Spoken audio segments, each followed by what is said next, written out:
Hadirin yang berbahagia, kematiannya adalah salah satu bentuk kekuasaan Allah Subhanahu wa taala. Kita yang hajat satu udip, hajat satu mati. Allah yang berhak mengatur udip dan Allah lah yang berhak mengatur kematian. Rasulullah sallallahu alaihi wasallam juga bersabda, "Wa kafa bil mauti wa'idha." Cukuplah tabur kematiannya sebagai pelajaran lah udip saya. Kematiannya adalah guru, karena kematian kuburan akan kita hadapi di depan. Maka ketika kita katakan tabur kematian dan musibah, berilah pelajaran. Pada dakwah dari Tino itu benar perubahan terhadap amal saleh kita, benar perubahan terhadap salat kita, benar perubahan terhadap keluarga kita, benar perubahan terhadap lingkungan kita. Yang baru kita betul-betul yang dapat menyerap pelajaran di pada tabur kematian. Menyocik hana dapat menyerap bagi hati kita hati kita mati. Maka udip kemah hati dengan busuk budaya yatim.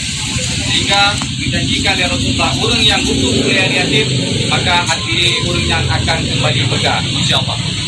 Hadirin wan hadirat yang berbahagia, almarhumahnya nanggonyan Desi binti Bajo. Gonyan berumur 40 tahun lebih kurang.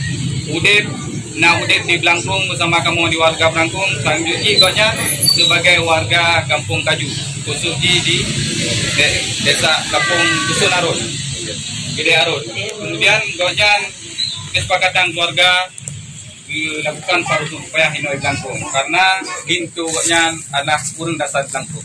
Gonyan nak tinggal di ruangan. Kemudian hadirin yang berbahagia, dan mewakili keluarga Dino dengar daripada warga Bandung, hadirin wahadirat yang kamu hadir, kita tapu ampun bisa konyan, kesalahan konyan dari ucapan konyan, goresan hati konyan, lama-lama kita supaya konyan diundang menuju Allah Subhanahu wa taala. Untuk orang-orang Bandung setiap perkataan, perbuatan, goreng hati konyan akan tak kebumikan di liput. Kemudian Nasamadiah yang hana lakukan di Blangkung, tetapi yang hak ini di Gede Arun akan dilakukan malam. Pada hari yang berbahagia yang kamu hadir di sini, kamu ucapkan terima kasih. Ada nama wa taufiq wa hidayah. Wassalamualaikum warahmatullahi wabarakatuh. Waalaikumsalam.